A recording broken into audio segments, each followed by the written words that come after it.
and welcome to Kiss the Crest, a weekly podcast where we talk about football news, scores, transfers, anything we really feel like talking about that has to do with kicking a ball in a net, specifically a white and black one. Yes. I'm your host, Shawn Thomas. I'm Dave Lunata. I'm Rob Steller.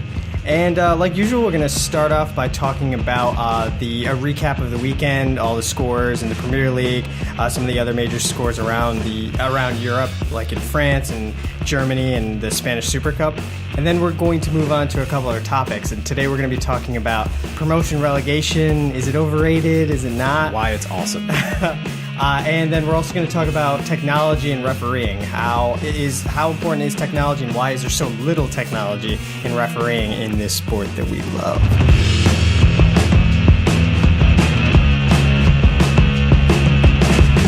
So let's get it started with the recap. Rob? Yes, so we had a busy weekend, right? So we had the second round of Premier League. United won the league already. So United got their 1-0 win over Aston Villa.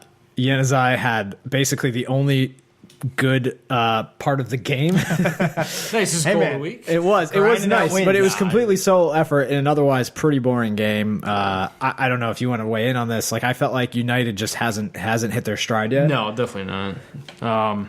They're still they're still going to do a few things in the transfer window, so they got some work to do.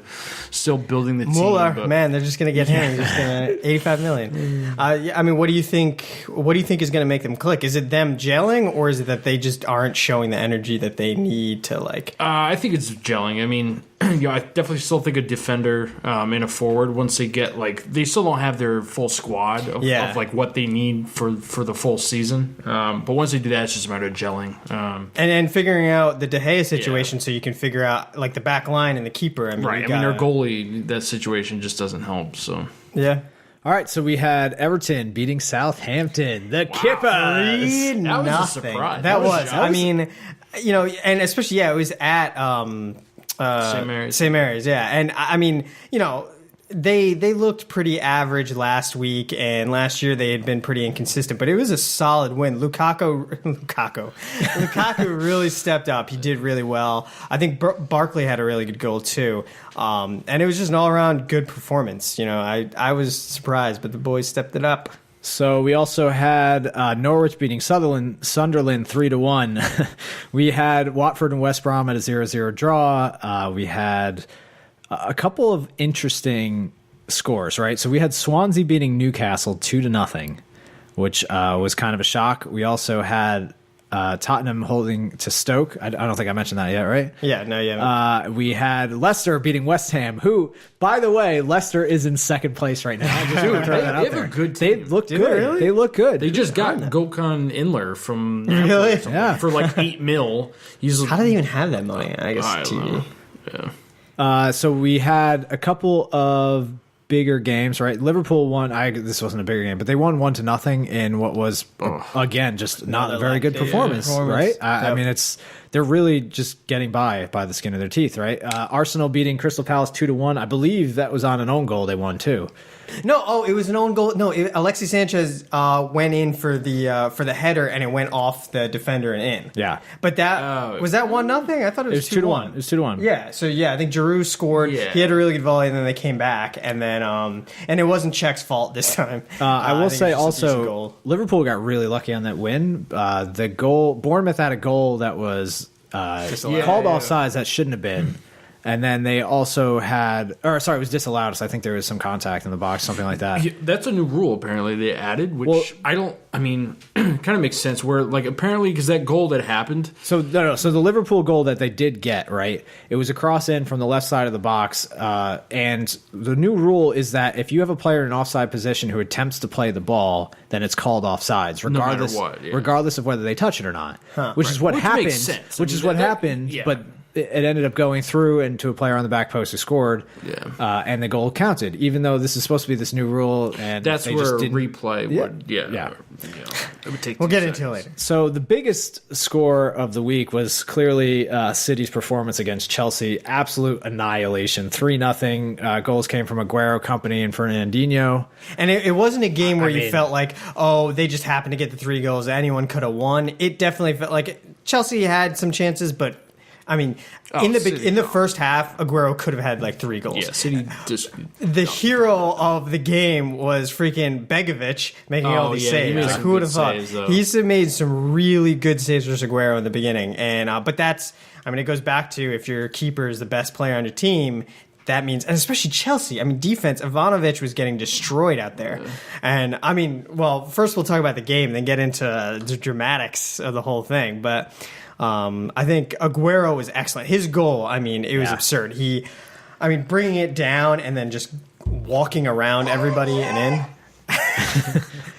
I mean, Aguero.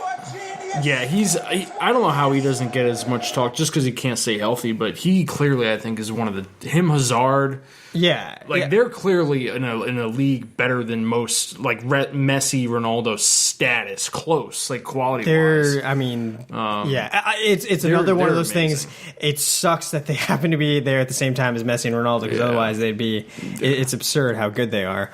And I don't know, then the Company goal, which was, I mean, it was funny because it felt like it came out of nowhere. I mean, it was I think it came off a corner and it just, I mean, there was a sub during that. It just felt like downtime, and then perfect shot all the way to the side post and then in. And then Fernandinho's goal, I mean, that was just a beauty. But it was all, I mean...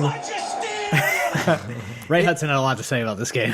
It's crazy to see Chelsea in this position. I mean, they did not look... No, they, for a lot of people who were coming out and saying Chelsea had a good chance to get the title, they just did not look like that team at all. And it's, I mean, okay, we've always been criticizing the fact that they did not strengthen in the summer, and you have to, even if you're just as good as you were before, there has to be some freshening up because people know how you play. Right. But this...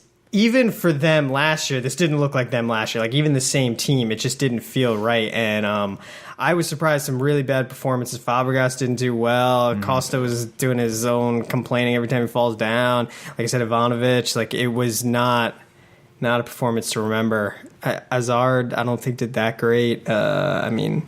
Yeah, he's really their only player that's playing somewhat decent right now, I think. Yeah. It's not even resulting in anything, so...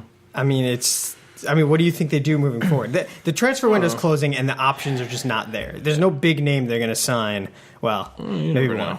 I don't know. I mean, it seems like they have the talent, right? I mean, they have. Yeah, it's not. They have a lot of the guys that they had last year. Diego Costa, Fabregas, Hazard, and then their whole back line. That should be enough to win you. I mean, granted, they lost Czech, but that's backup, and Begovic stepped in well. Yeah. The goals were not ones he could have saved. Aguero was a great shot. Coutinho was ridiculous. Company, I mean, I don't think they were anything where you're like, Begovic did well. Courtois, I don't think would have saved the other ones. Maybe one, I don't know. Yeah, but I don't know. It's shocking for sure. Is this the title already? Are we calling it? Of course not. You can't, I think anyone who says that, I mean, it's just a guess at this point. Saying that, Sean. I'm saying it right now. I'll give it as a Barca fan title. thinking last year, Madrid went like, what was it? They maybe did a record of 22 games unbeaten or something. Ronaldo was on pace to do 70 goals in the league. It was absurd. And then all of a sudden, the second half of the season, completely different. You can never know what's going to happen because maybe they'll win. I'm not saying they won't win, but you can't know yet. You won't know. Aguero gets injured, And also, I guess, I'm sorry, we're talking so much negativity about City. About Chelsea. Let's talk about City. I mean, City looked solid, and Company stepped up. Company got so much crap last year because he was just really poor. He was getting beaten left and right. And he stepped up this game. He did really well defensively. Aguero obviously always steps up. So they got their only big signing was Sterling, who hasn't done anything. Yeah, I mean he was dangerous. He didn't really do anything. He played well. I saw nowhere near like considering it's his he's not second scoring, game which on is the the team. most. Did he play the first week? He played the first week. Though. He's not like and I remember I'm pretty sure he had an open shot. Yeah, but Aguero centered him. And he did have skied it. Yeah. No, I kind of agree. I think, but he's showing what he has, the speed, and he can be dangerous. But you you want somebody who can score. Like, it can't just be Aguero all day scoring. Like, Sure. you can't. Yeah, rely on and it, I mean, but- he gets injured too. So what happens when you lose him? Yeah. But other people like Kolarov was coming down the flank all the time, and he was throwing balls in the box. I don't know. I was just surprised how many people stepped up. And Did Company score in the first week too? I think so, right? yeah. He's got 2 goals already. Pretty sure. Yeah, I think he hadn't scored for like a full year before this, and now he scored in the first 2 games. I think he jumped Company up for the on, Golden like, Boot. the headers. Yeah, he gets his headers in. Yeah, on like the stands and was going nuts or something. Yeah, he had something to prove, but then also just besides the game itself, Terry not playing, or was he subbed out? He was subbed. Yeah, he was subbed. I mean, Terry is a fixture, Yeah. and Mourinho. It was a big there was a move. quote Mourinho said that he goes, "I was the one who gave him his chance at Chelsea or something." Like that. So clearly, there's some. And then after Mourinho the loss, he was saying it was fake. Like I don't even. I mean, he always Yeah. does this like deflection kind of Yeah, thing, yeah. and some of it I like because he pushes it away. He gets the from his stress team, away from yeah. the players. But I don't even know what this was. Like it kind of sounded like a crazy guy. I don't know, like because I think he also realizes that somebody made this point, which is true. Mourinho has never lasted more than 3 years at a club. Yep. The longest Madrid, he was there for 3 years, and I think was Chelsea. Was he there 3 years? But anyway, this is his 3rd year. So I don't know. I was pretty surprised by that. Was I mean, you just got to take it. It was a punch in the gut, and you got to keep going because there's 36 more games. But I don't know. Plenty the Terry of time, situation plenty is of weird. time. All right, so let's look at a couple other leagues. France, we'll just skim through some of the big ones. PSG and Lyon got their win. I think this is the first game of the season, right? Second game. PSG and Lyon got their And win. Marseille lost again. Right? Marseille lost again. Monaco drew. We'll move over to Germany, which was the first round. Bayern got a very, very solid win against Hamburg, 5-0. Schalke beat Werder Bremen 3-0. And in the fight of the Borussias, Dortmund against Mönchengladbach. You say it. Mönchengladbach. There you isn't go. it? I don't know. That's better than me. They look like Mönchengladbach. it's really good. But yeah, no. 4-0. Borussia Dortmund 4-0 over. So I mean, I'll be honest, I didn't watch the French game, so I was watching more of the German. And I mean, Dortmund, I want to see them back in the league. I mean, a bunch of them scored. Mkhitaryan, I think, scored a brace. And then I think Royce got on the board, and I forgot who the last goal was. But considering they always end up being a feeder team for Munich and other places, it's good to see them. Both of them looked ridiculously good this weekend. And I'm really interested in seeing Wolfsburg because, and I don't know, if De Bruyne moves, that'll be a big loss to them. But they did really well last year. I mean, no one got near Munich, admittedly, but they were a solid team, and I really want to see Bas Dost.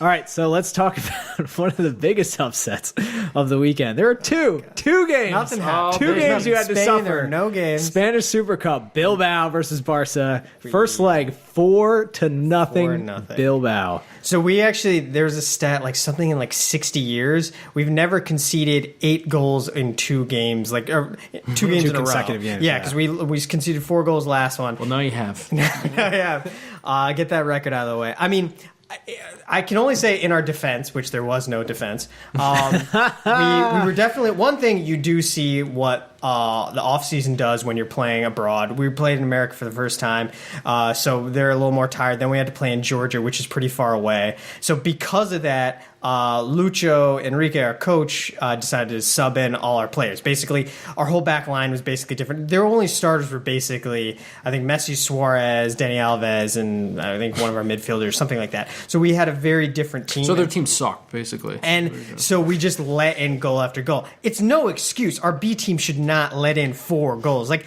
Vermaelen was a captain at Arsenal. He was playing. Like, Bartra is our up-and-coming center back. He's done well before, but he's also done But this poorly. goes back to the question of depth, right? I mean, you need depth, absurd, especially though. when your team like Barcelona, you're playing 100 games a season. Like, you need depth when it comes to trying to get all of these titles. I mean, you look at the fact that Messi played.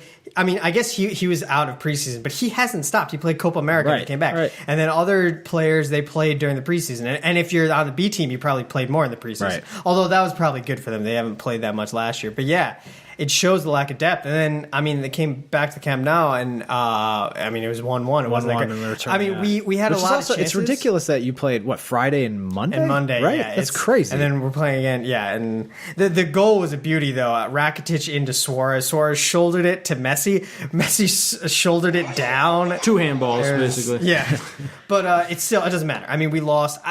I'm definitely more okay with this than, I mean, I would rather have the treble than, have this. But what was it's this, still 5, 6? 5. The sixth one is because Club World Cup. Yeah. And there's a little part of me that is happy because I hope Pep's record doesn't get broken. But it's still it's a scary thing. Oh, and a big thing is that Piqué got a red card, which led to a 4-game suspension. Yeah, which means the first 4 games of La Liga, he's going to be out, right? Yeah, I don't think we were talking about this earlier. Like, I don't think I've ever heard of. It's usually 1 game for dissent, right? I've never heard of 4 games. Like, I don't know what he could have possibly said. Yeah, I don't know why that was harsh. And so, but whatever. Not a good start to the season, but we'll see. We have Atleti on the 3rd week, so hopefully the first 3 week, 3 or 4 games. Interestingly enough, so let's move into previewing what's coming up this week. Oh, actually, before we do that, I forgot to mention we had Champions League playoffs. Yeah. So there was a bunch of interesting. United got their win 3-1 against Club Bruges. Lazio beat Bayer Leverkusen 1-0. Celtic got a 3-2 victory over Malmo. I think that was Valencia had 3-1 over Monaco. Yeah, so there are return legs, but I mean, a lot of these seem like it's going to be a tough fight to come back from. Yeah. Was the United game at home? Yes. Yeah, it was at Old Trafford. I think it's going to be tough to overcome some of these. I think the Celtic Malmo game is still up in the air, but Malmo got what was it, right at the end, like 94th, I think, right? So wait, I thought Celtic got it. No. It was 3-1, and Malmo got right at the end, okay. Which helps in their return. Which is important, yeah. But, yeah. So we got a few interesting matchups. So Italy kicks off, finally. So Juve and Udinese play first round, and Milan and Fiorentina play first round, which are both going to be pretty decent games. In Spain, Barca has Bilbao again for the 3rd straight game. Oh, we know them now. Yeah, but it's 3 games in like a week. It's insane. But it should be interesting. It'll be interesting to see with Barca's A team. Will it make a big difference, right? Well, our A team played in the second return, game. right? That was so except for Neymar, but. Yeah. And then we got a few tasty fixtures in Britain. We have Manchester versus Newcastle, which should be Manchester United. Yep. We have Everton versus City. Everton's been looking pretty good, so that'll be interesting. But City's been hot. And then I think the big game on Monday, Arsenal versus Liverpool, which will be, I think, probably the most interesting matchup because both of them have won, but not convincingly. Yeah, both not playing well. So what happens when two big clubs that Everton game is going to be bigger? Because Liverpool, I can't imagine Arsenal not winning. I mean, I don't know. Liverpool just hasn't looked. Yeah, but Arsenal really hasn't. But I feel like they have more potential. Arsenal lost to West Ham, and then they beat Palace on an own goal. But they also beat Chelsea in preseason. When I think just potential wise, I think Arsenal is a stronger team. I feel like when you think of who Liverpool has, I just can't point to that. It'll still be a really good game, though. I mean, I still think it could go either way. Where is it? I think it's at Arsenal. Okay. Predictions? I will go 2-0 Arsenal. 1-0 Gunners. I'll go 1-1. Right. We got to stop being conservative. We're all being conservative. 5-0 Arsenal. A draw, 0-0. All right. Okay. So what about Everton City? What are you guys going? I think City will pull it out. I think we'll get a goal, but maybe like 3-1. I think it'll be 2-1. 3-1, I think, because that's a good bet. Yeah. United Newcastle? I can't see 2-0 United. I think I can't see them. I'm pretty sure they're at home too. I can't. I'll go like 2-1. 2-1. Yeah, Man U. I don't think is a lot of goals. Dave has a tendency of predicting that United will lose just so that he can't be disappointed. Yeah. You do that all the time, man. All the time. They have 2 clean sheets to start the year, don't they, Man U? Yeah. I just don't. Well, see. they had 3-1 in Europe, but but in the league. But they haven't really played anybody yet, right? Well, it's still clean sheet is a clean sheet. All right. Yeah. What about Barca Bilbao? What do you got? I mean, I think it's at Camp Nou, right? I actually don't remember. I have to look at that. So I'm gonna go 2-0 Barca. I think they're gonna get revenge. I'm gonna go 3-0. Oh, took my score, Shawn. 3-0. Well, you know what the funny thing is? A lot of times what happens is Bilbao. It's either like 1-0 or like a loss or something, or it's 6-0. Yeah. Because it's either you just pile on the goals or it's just. Let's do Italy real quick. Juve and Udinese. I'm gonna go Juve. I'll go Juve. Juve had a lot of changes, but they're still extremely strong. Yeah. I mean, and they got a pretty good core group. 2-1. Yeah. 2-0. All right, and then Milan Fiorentina. Oh, jeez. Fiorentina. I'm gonna go 1-1. Yeah, it sounds like a draw game. Milan had a good cup game, but it was against like a second or third division. I'll go team. 2-2. Okay. I think there'll be some goals scored. Cool. I can see that. Shawn. 1-1, yeah. I could see a draw. Score draw. But all right, do we have time to talk about transfers real quick? Yeah, let's just do a quick transfer recap. The big one. Well, I mean, really the big one is Pedro. Where's he going to go? So he was supposed to go to Man U. Basically, they had offered him a contract, and I feel like he would kind of fit in. Man U kind of needs some forwards. But it sounds like Chelsea swooped in at the last minute, and they bought him up. I don't even know. Maybe Chelsea's freaking out because they're not scoring. It's rumored for what, 33 million? 33 like million. That's ridiculous for Pedro. But that's pretty much his buyout clause. Oh, okay. I mean, it's funny with Pedro though, because on one end, yeah, I guess because he's 28, but on the other end, he's won the World Cup, he's won Champions League. Like the only reason why he's not playing is because you're not going to get ahead of Neymar, Messi, and Suarez. But and he scored in he started for the World Cup when they won. He scored versus Man U. He scored, so it's not like. And he's really fast. He works really hard. Like I said, he's like Sanchez. But anyway, I think he'll be a good addition. I mean, I guess. I don't know how he's going to play in front of Willian because Willian's just solidified his place. But Mourinho's not the type to buy. Well, Cuadrado. Usually he doesn't buy frivolous. Usually he tries him out. Yeah. So and Cuadrado wasn't as proven, I feel like, as Pedro. But how do you think this affects Man United, though? I mean, do you think that was a big loss for you guys? I mean, either way, we need a defender and a forward. Yeah. I don't know. Did Pedro do very well at Barcelona? Did he have like a lot of goals and assists? At the beginning, or did he just work hard? He definitely tapered off towards the end. I don't feel like he scored a lot and had he hasn't played. He scored 99 goals for us, so it's not 99 goals. Yeah, it's not like he was not doing anything. He's good, but he tapered off definitely towards the end. But he also got less playing time. And he was unhappy, so that plays into it. But yeah, I mean, I think he would have helped, but I'm not. I don't know. Maybe he has 100 goals because of that goal. I don't know. I'm not like pissed that they're not going to get him. I think they could get somebody else. Do you think you're going to get somebody? They better. I'll be pissed. Yeah. I don't know. I mean, who to get at this point? De Bruyne. You know who's available. Balotelli. They put in like a Mane request from Southampton, got rejected. Yeah, they wanted Sacco from West Ham or something. I think it's kind of Harry Kane. They were going after for a while. Kane would have been a good signing, but that's not easy to pry him away from Tottenham. I think they got to do something.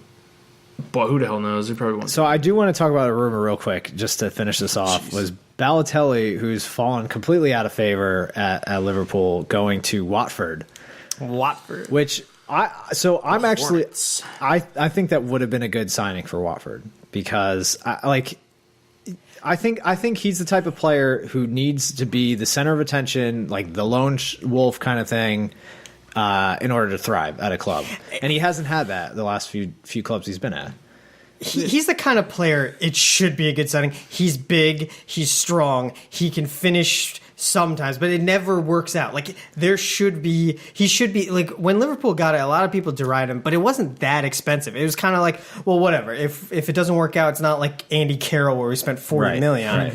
But the thing is, this is what always happens. So even if they get it for Watford, if he acts like a diva, he could destabilize the rest of the team. Exactly. You know, and you have this team that I guess they're clicking better than you would expect. I mean, they're brand new to the Premier League. That's true. For now. This isn't their first time being in the Premier League, but it's, I don't know. I mean, you have Deeney doing well. Like, you want to have the players who've been there forever instead of just buying some guy. I think it'd be a bad idea. I've never been a fan of Rob. Can attest to this. I've never been a fan of the guy. He's just got a huge ego, way worse than Ronaldo's. Yeah, and he's just a hothead. Like every time he goes in, you're afraid of him getting a red card, and he's a striker. Like why would you? He's not nearly. I will say he's. I know you don't agree with me, but he's gotten a lot better. Granted, he just now he doesn't. I think he got humbled, really. Well, he did. He doesn't score goals. He's well now he doesn't play. I mean, he got passed around from team to team, and he just hasn't had really consistent playing time. Well, that end, you say he's a hothead. That is Diego Costa. So there are strikers that play that way. I mean, don't get me wrong. You can't compare them because they play differently, but there is some element to being a hothead and being that guy. But it's the trade-off. It's like you need to score if you're going to be acting like this. But that's the question. So as Balotelli calmed down, is he worse now? But who knows? Like, we haven't really seen him since he moved to Liverpool. But it'd be an interesting buy. I don't think it'd be a positive one either. I think Balotelli's a poisoned product at this point. Exactly. But Super Mario, that's amore. Well, with that, we will take a quick break, and we'll catch you after the half.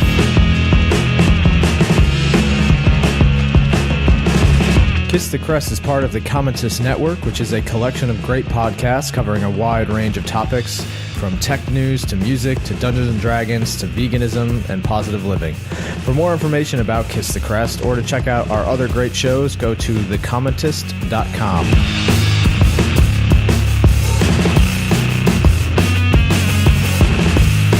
Okay, welcome back to the second half. Let's just get into this. So our first topic of the day is promotion relegation. So everybody knows what it is. Basically, the bottom three teams go to the league below it. Spanish league. And then the top three teams of the second tier division go up to the first division. So, well, every division, right? The bottom three go down, sure. the top three but that's the only one that matters. But yeah, sure. So basically, it's. I don't know what the history is, but it's been going on for a very, very long time. And the one thing it really helps with is adding diversity to the clubs. You see new clubs every time. There's also a pressure. One thing it really adds to at the end of the season, those relegation battles are really important because if you're in the drop zone, there's something to play for. Right. Now, obviously, a lot of teams, if you're not in the first division, the money is so different. Those TV deals are so important. So being in the first division is absolutely critical to a team succeeding financially and being able to buy players and things like that. So it's really important for these teams to get promoted. But this is something that's in football. It's pretty much unique. I don't know any other sport that does this. No. And it's something ingrained. I don't think it's ever going away. But the real question is it good or not? I think one thing I will say before we even start, I'm pretty sure most football fans see it as good, but I guess I'm a little bit against it, and my point is I think people are so used to it. People are so used to it, they assume it's good, but they don't actually think about what the pros and cons are. So there are pros and cons, right? So you touched on this. I think. Well, you say the pros, I'll say the cons. No, let me start with the cons, so I can just take away your arguments altogether. So, I mean, it is devastating for teams that get relegated. Like, you're losing millions of dollars in TV deals, sponsorships, things like that. Like, a lot of teams, once they go down, struggle to get back up. Oh, it sucks. And you also see teams that kind of slide too, like once they and you also lose a lot of your top players, right? So if you're out of the Premier League, let's just use that as an example, you're going to lose some of your top players because they want top flight football, so they're going to go to other clubs, and then you get on this slippery slope, and you see teams like Portsmouth who go down like 3 divisions in a matter of a few years. I think the positives, though, right, as you touched on this, Shawn, is that it just brings another level of excitement, right? So in every other sport, like who really gives a shit about the bottom teams? Like watch the mouth, Shawn. At the end of the year, like if you're not battling for playoffs, then who cares, right? Yeah, battling for the first draft pick. Yeah, exactly. I mean, you almost want to lose. You're almost incentivized to lose. Well, you see players realizing A, I don't want to get injured, or B, I want to be, my contract's ending, so I want to get a new contract. So I'm going to play just for myself, not for my team. Yeah, because once the playoffs are decided, the relegation battle, I really enjoy watching because you have players leaving everything out because they don't want to go down, right? And you just see, another level from them. You also have, like you said, new teams coming in. You have it mixed up. You have 3 new teams into the league every year. And then you have these kind of stories like Southampton who came up and then ended up in the top half of the table and got results against the top clubs the first year in Premier League, right?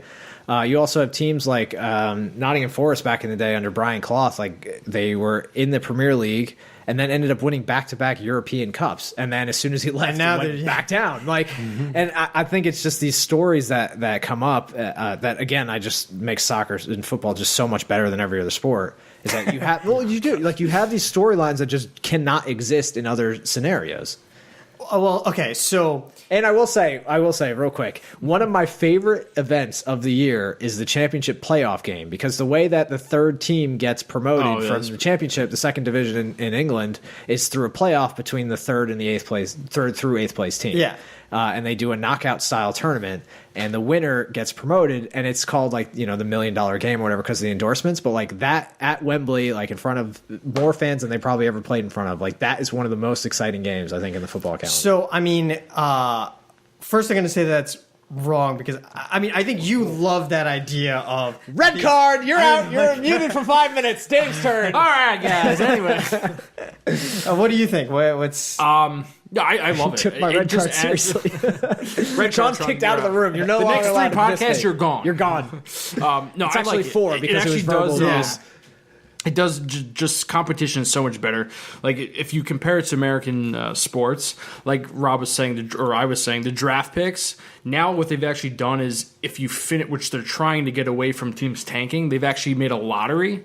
So just because you finish last or second to last doesn't guarantee you the last pick, which is trying, I think, to prevent teams from tanking. Yeah. But like in hockey, any sport really, if you're a top team and you're playing the last place team and there's like a week or two left in the season, you have no incentive to win. So it's just like these teams are just going out, maybe to knock them out of the playoffs. So whip-de-doo. If you don't, who cares? Well, so a couple of things. First of all, the relegation battle and the championship playoff. You're talking about what, like 5 games total? I mean, that's not a strong but throughout argument. the whole season, too. You're trying not to be in that You're zone. trying not to, but the relegation battle isn't a real thing towards the end because you could go up and down. You have to play like normal. Well, it's No, all no, season that's long. not true. It's all That's not season true long. because one win. I mean, Dude, they talk about it all season long. Right, and do, you have but I think teams. it's You have teams overhyped. in the That's what I'm bottom. saying. Why was it Like overhyped? you have the last 5 or 6 Red teams. card, you're out again. 6-match fan. You're out. You're off the podcast. Okay. No, but you have like a 6-point difference usually separating like the bottom 6 clubs. I agree, So one but win, there's one no- win makes a huge difference. But the whole season, you have to play well. It's not till the end where you realize that, like, if you're in the start of a tournament, you want to win the tournament, so you have to play well. But it's not till you're in the finals that you feel like, we have to win this. Same thing, the relegation think battle, that's true. you always have to play well, but the thing is, it's not to the last weeks where you start realizing your demise is possible. Even after the first 10 games of the season, you have a pretty well-established bottom half, right? And then you have the bottom clubs who are, bottom 6 or 7 clubs who are in that relegation fight. And that's when, you have storylines where you see like a team. Do they play that much harder for half the season? No, but they that's the play thing. But that's the hard thing at is the you end have of the season. teams like Leicester who may take a point off of United or something like And that. it's It becomes a huge deal for that club. But because the thing that is, one point that would have happened even if there wasn't relegation. They might still Right, but it play. adds an extra Maybe not the last storyline to weeks, it. Maybe not the last weeks, but here's the thing. So I think that counts for a couple of games, which is nice, but I don't think that's big enough to really point towards like this thing. I think the other problem is, okay, you have fresh blood, you have new teams, which is nice, but there's so much turnover, and this is what gets into, in my opinion, the bigger problem, that by doing this system, especially now as teams have gotten more money and it's gotten a little more centralized, there's no way to really build a base of fans, because you know what? I had a friend who became a fan of Blackpool. Just wait. He was a fan of Blackpool, and they were, I don't know who he liked on their team. They ended up getting relegated, right? So they got into the championship. All of a sudden, it was more difficult for him to watch the games. He couldn't follow. Where is he from? America? Exactly. So if you're in England, I mean, like, I'm not saying you But don't it's follow still- teams from other Yeah, countries. but money comes if, from like, all if I was over a for these Yankees clubs fan and they now. got relegated, I would still be a Yankees fan. Maybe I wouldn't be able to. But the thing is, there are so many teams in England. Yeah, there's but only if he so was many fro- people. Like, what drew him to He Blackpool? might be on Blackpool. To Shawn's they point, get he was just like a relegated. closet, But the thing like is, a- well, like a I don't random- know why he chose that. But Like the thing their is, uniform once one they year go and decided down, to- the thing is, though, you need. I like Portsmouth because of Ben Johnny. Yeah, but you're not like a diehard fan. If they came back up, you'd probably root for them what again. you're missing is that you're talking about the diehard fans. These clubs at the bottom, They're still fans. They're from Blackpool. but they make live in money. the They area. make money from sales around the world. Dave, okay, just pause for a second. Let Yellow me card, finish yellow this card, out. you're muted for a minute. So the thing is, the core fans, sure, they're going to stick with him, but you have to build a following.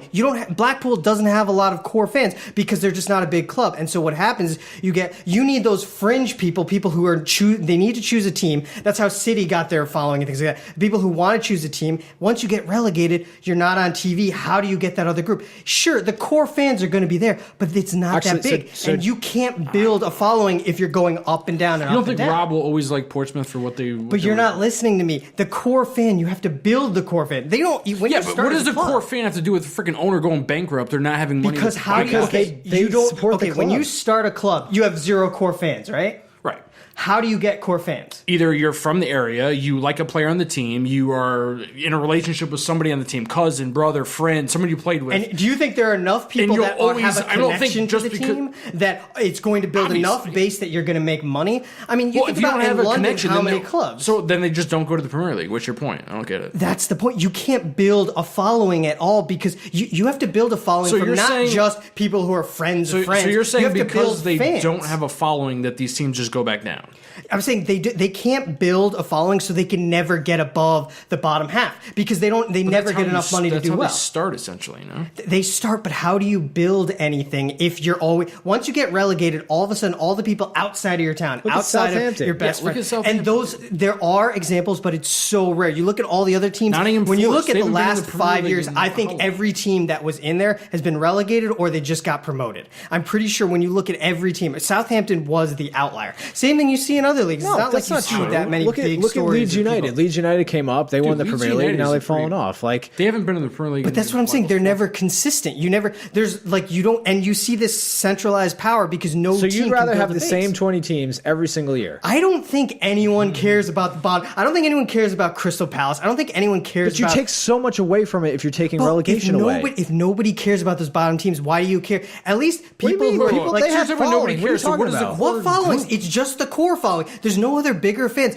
Do you care really who gets in next? You care about that game that happens, but there's no team you want to see come up because you don't even know these teams. So what does that have to do with them being in the thing? Because in other sports, there are lower end teams that you've heard of because they've been there forever, and when they come back, like I don't know, the Lions, they were garbage, but there's still a core following because they never dropped out of that. Well, if AFC Bournemouth do freaking good, I think they'll have a core following. But that's my point. I don't think they're going to do well because they don't have the money. Okay, so they go back down, another team comes up, and that's my point. That's the cycle. They don't gain that core following. So it's not interesting. But I'm saying the reason why it's not interesting is because if they all stayed up, the top 20 stayed up, they could try through marketing techniques or something, they could try and build a following because they can have time to build. The thing is, how do you invest in a coach? How do players invest in a team if there's a good chance that they're not going to be in the Premier League for more than a year? There's nothing such as a rebuilding project if you're going down. You look at college football. There's tiny teams, colleges that have nothing. They have no money. But you know how they build? They build over time because they're still in those big leagues. So Baylor's a great example. They were in the Big 12. They were a joke for years. They had Art Briles. He did not do well for the first 3 years, but they slowly got a couple good players. Art Briles had his system. They got better recruiting, and now they've been in the playoffs more than once. And you can't build that if they got sent to. So you think their core following that you say is so big now that they're just never going to be bad again? I'm not saying that, but they have a much better chance. Their recruiting has gone up tenfold. They're a legit recruiting squad now. They were nothing before. You look at Texas Tech. When what's his name was there, they were huge. Yeah, but now they're shit. I haven't watched the freaking Texas Tech game last time. How many on-air games do you guys get now? Any of the big? I mean, like on a big. If we play UT, if we play OU, I haven't it's going to seen be a on Texas ESPN. Tech game on ESPN in a long because time. you don't watch college football. All the OU games, the UT games, they're always on TV. OSU, because the Big 12 is still really big. But my point is, the thing is, we still have a lot of money. We still have decent recruiting. Our coaches we still get we had Tommy Tuberville, who is from Auburn. The thing is, there are teams at the bottom that are never going to get anything. I'm not saying they don't have some core following of family friends, but they're never going to get bigger than just their basic core following because they don't. Red card. Who wants to follow a team? It makes things interesting, Shawn. It makes things interesting. Wait, do you guys personally know anyone that follows a bottom 10 team? We're in America. We barely know people that follow. No, that is not true. We all know people who follow Arsenal, Liverpool, all these teams, and we also know people who followed the Lions when they went 0-12. People watched the Cavs before LeBron came.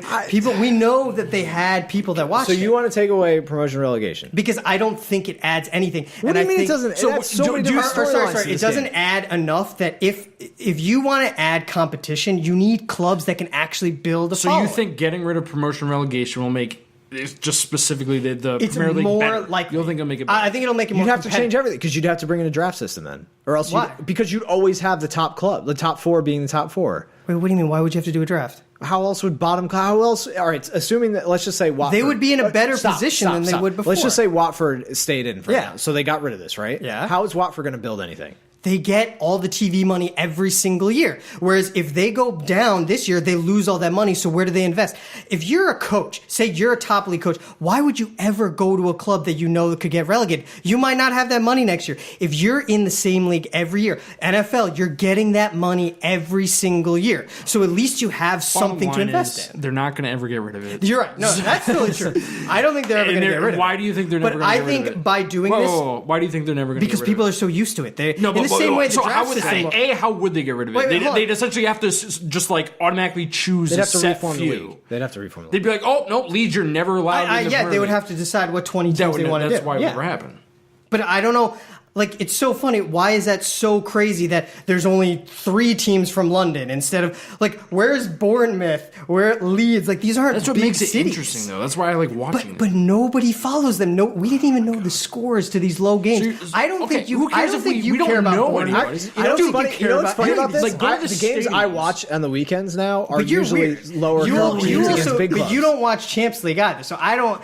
You're, I would say, an outlier. I don't but think Watford. That, I like Watford just because. I don't think there are that many people who care about Watford. Like, if they go out, I don't think there are that many people that care. Every single year, So, I pick one of the promoted teams, and that's who I follow. I will say, Right, I I agree. usually You do the do. same thing You too. do that. I don't think there are that many people who care that much or care enough that they're going to invest anything. Why would you ever follow a club if you Right. can't? The next year you can't watch it, and they don't That's have why any you have money to try invest hard year to to year. stay into the league. That's what makes it. That's what makes it You so have to try, exciting. but you can't because you're not getting the If money. you have an every year. owner that freaking cares and has money, then you will. But how That's do you what get makes the this- money? that's If what makes you this have a sport rich so owner, exciting, City, the Shawn. only reason why City came to Yes, the Premier League that but one year was because what they got rich money. owner is going to buy a team that is on the edge of The relegation? McNuggets. Nobody. The McNuggets. Anybody. Yeah, and he's probably going to get rid of it because why would you But keep you investing? don't have these storylines and this excitement in any other sport, Shawn. You don't. But this is Actually, I lied. manufactured So excitement. esports actually has promotion. But it's so manufactured because it's just.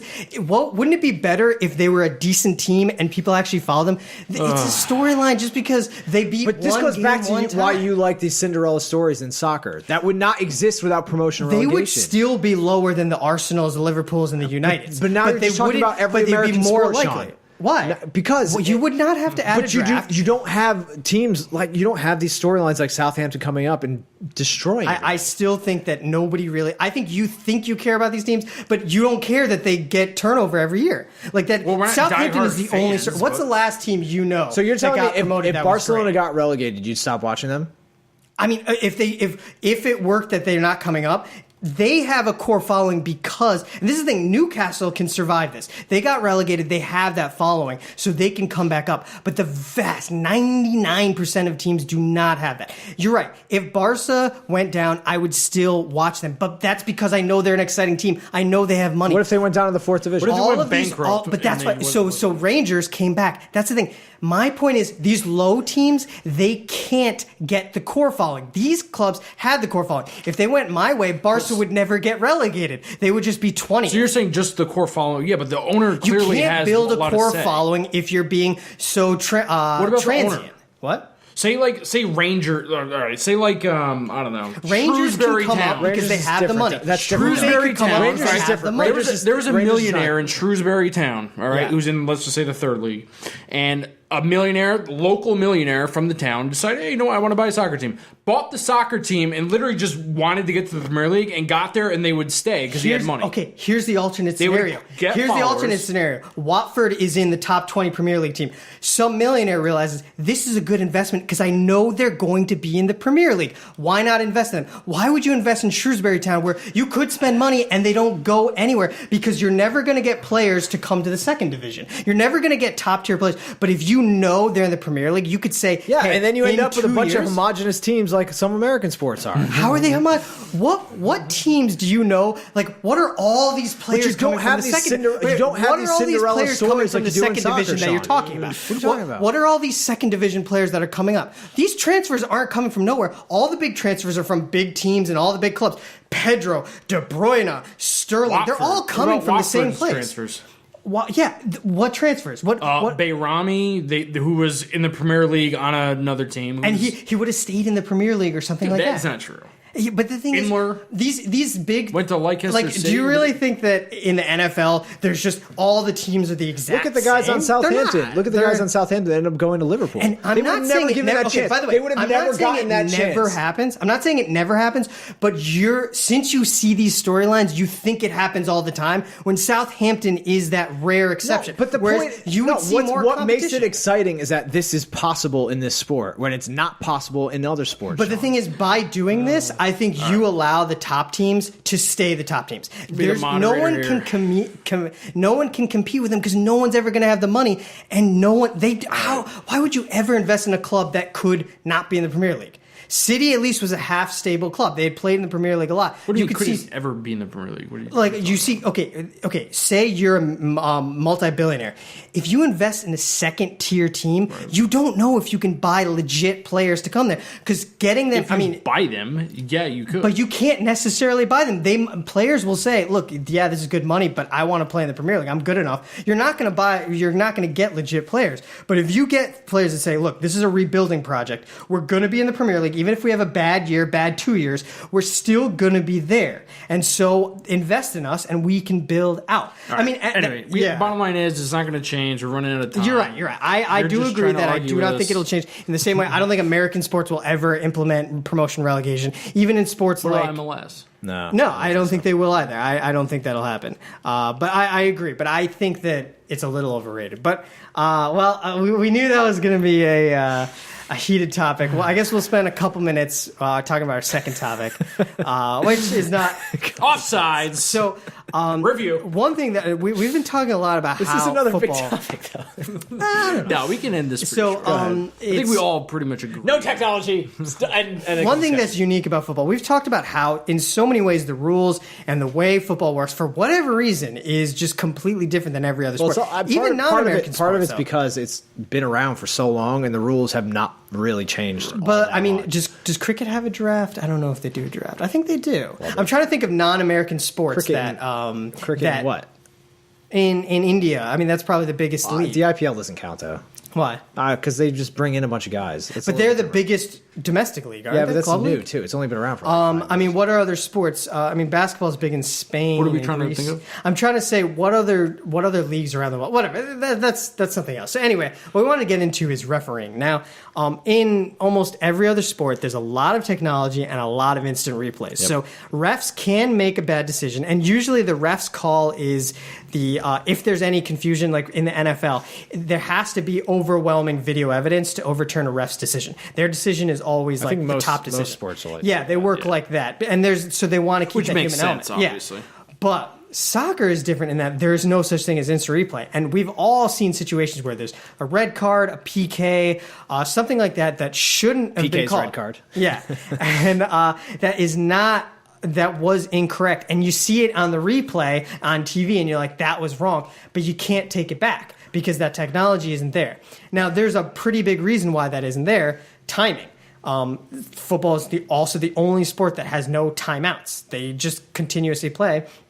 And rugby's like that too. Oh, rugby's like that? Yeah. Okay. But for the most part, there aren't that many sports that do that, or it's the biggest sport that does that. And by doing instant replays, you're spending more time. You're questioning referees' decisions. But because of that, the referee has a much bigger decision to make. And it's, in a way, much more subjective. If there's a red card, you have to think about intent. PKs, same way. I mean, it's all decision. You see this all the time where, based on the ref you might get different calls. Yeah. So what do you think? Do you think there needs to be... I mean, it took them this long to get goal line technology. And not even every league has it yet. And goal line technology is probably the least controversial thing. If it goes over the line versus not going over the line. I mean, red cards are way more controversial. So, and it's interesting because I think there were talks of doing something similar to goal line technology for offsides, like where they'd be able to tell kind of real time whether someone was offsides, or like there'd be which would be cool. Somebody basically in a booth who would have line of sight or something that would be able to like signal to the ref. I go back and forth. I struggle with this, right? Because like, I, on the one hand, like I'm very old school. Like I like how things were done. I'm kind of in that. I guess Sepp Blatter is kind of the same way, right? It's like he's his role model. Like this is how it's gone. Yeah, this is how it's always been. Like why would we change it? Kind of mentality. Like it's just all the tradition that goes into the. But sport. Everything else in football is changing. So you're right, and I goal line technology is the one thing that I could not argue against. Like, there's no. I mean, it's so easy. Just there's no reason not to have it. But it's funny because that actually took away a lot. Like there were how many goals do you remember that? There are storylines that take away. But it's funny though. Why do you want a storyline? I know. Of like Thierry Henry. I clearly remember that handball, and it's like, but that was a handball. That shouldn't happen. To get to like the World Cup, it's a storyline, but that's BS. Yeah. So I kind of think the reason why I would be against more technology is the timing thing. They'd have to revamp revamped timing. So component. I think it'd be hard. It'd be hard to do something like cricket, where you have instant replays and you go upstairs. You wait 2 minutes for the ref to look at it and give you, some kind of call, or like football going to, over to American football, going over to the sideline, watching the replay, taking 5 minutes. Yeah. You can't do that in soccer, right? You can't you stop have the a game. ridiculous amount of stoppage. Yeah, then you'd have but then you basically have to implement all these other things like clock stops every time something happens. Like Which I don't think the technology would be difficult. It's just the game would change. The game would have to change, right? So I don't know.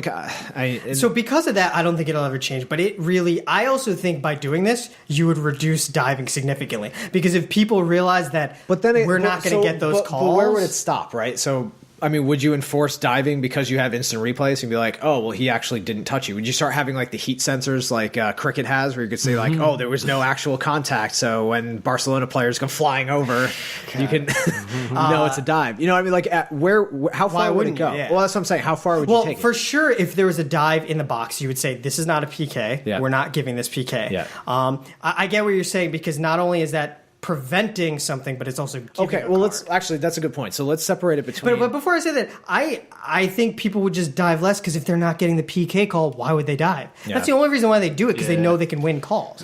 So you might just inevitably see it, even if you don't give those extra cards to punish them.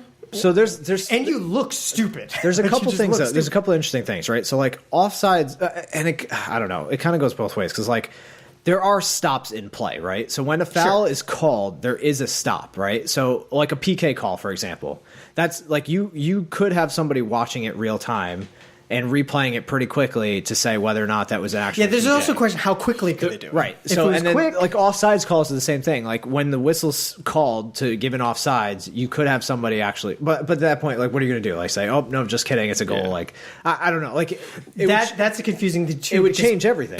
Some people don't play to the whistle, right? And if they start doing this, then there's a reason not to play to the whistle, because if you get a goal and then they say that wasn't offsides, that's a goal. Yeah.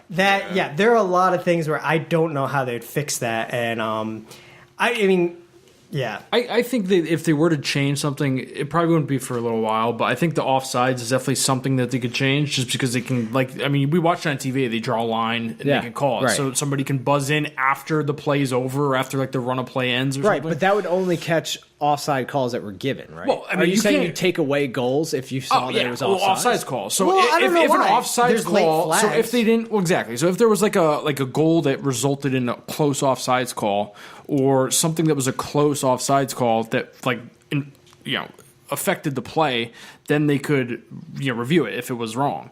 But fouls, I don't think they're ever going to be able to do that.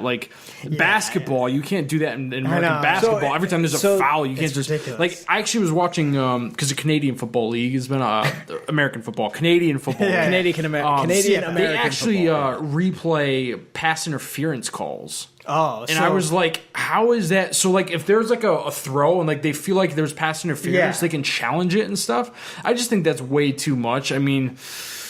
Well, that gets into the fouls and the cards, and that's going to be extremely hard to have. Well, so they actually do overturn calls after the game. So, for example, with red cards, they may say, okay, you actually did get hit on a dive, so you didn't deserve that card. That's kind of a bad example, but you definitely did intend to do something, so you're going to get a 3-match ban instead of a 1-match ban, or something, or the other way, or just miss it completely, and you're like, oh, okay, you kicked the guy in the face, he needs to get suspended for this.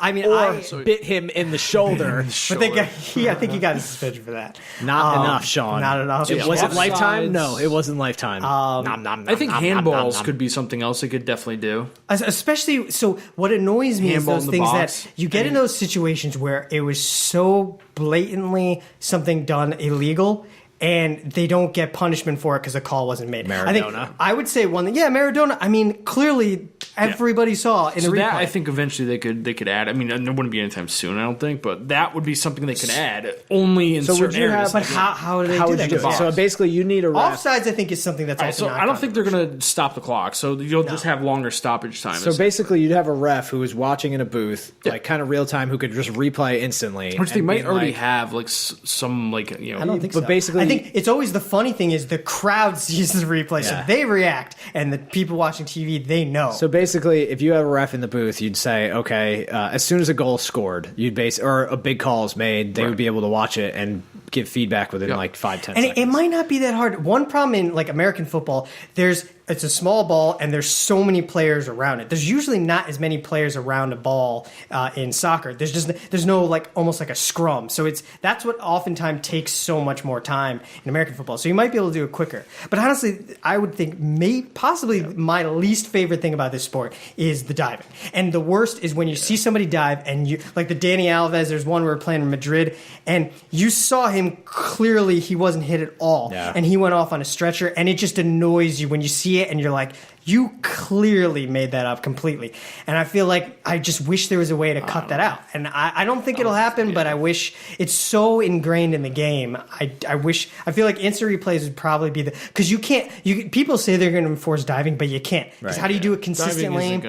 But if you do replays where everybody knows, like, okay, that was a dive. So where does the line get drawn? So like, look at the Liverpool goal this weekend, right? So would be something that should have been called offside. Even Martin Tyler was saying that should be disallowed. I mean, like clearly all they had to do is just like have somebody like to the head ref, hit a button, buzz him in or something, and basically just have like a committee in the booths, both like all agree that but clearly was no goal. All you could really do with that though is not give goals.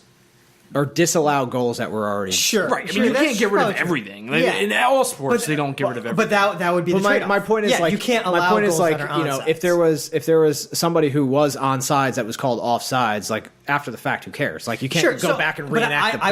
I would think that would be a step. That would be. I think one thing that all goals should be reviewable. Less goals. All goals should be reviewable. I mean, they don't necessarily have to be reviewed, but they should be reviewable. PKs, I think, also. Yeah, and so PKs and possibly straight red cards, possibly. But the only problem with straight red cards is this is one thing. Refs have leeway if they feel like there was violent intent. Right. I mean, some are obvious. Whatever you like, kick them in the face. Yeah, but there's some that like verbal things you could say you're not going to get on a replay, right? Yeah, that's true. Unless you mic everybody up. So I would definitely say goals for sure, and probably PKs. But even PKs, some people, there's definitely, even after you see the replay, people are not saying, oh, this was 100% a PK. I mean, people say that, but there's to your point, like dives, right? So you could look at dives really quickly. Well, I don't know. In order for any of this to happen, though, it would have to be almost instantaneous. Like you would have to have. Well, it could be to make this call. Within a minute, everybody knows whether it was. But but a minute is way too long. I'm saying like why? Because it breaks up the flow of the game. Because you have but if you think of it just like if somebody's injured, you add 1 minute to stoppage time. Yeah. If you start getting to 5 or 10 minutes, that's bad. Yeah,